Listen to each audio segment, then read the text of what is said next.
ఆకాశానికి నిచ్చెనేసేటోడా అరికల్లెగా యుధమయ్యినోడా కల్లును గనుగొన్న శాస్త్రజ్ఞుడా తల్లి ఎల్లమ్మకు వారసుడా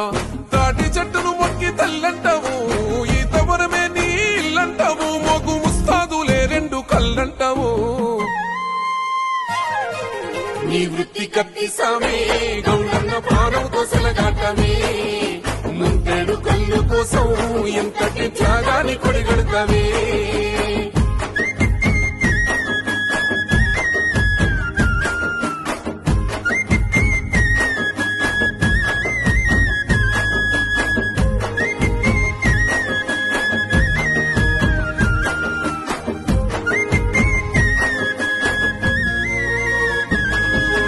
తాత ముత్తాతల కాలం నుండి వారసత్వమై వచ్చిన కొలువు శ్రమను నమ్మే గీత వృత్తిదారుడా లేనే లేదయ్యా నీకంటూ సెలవు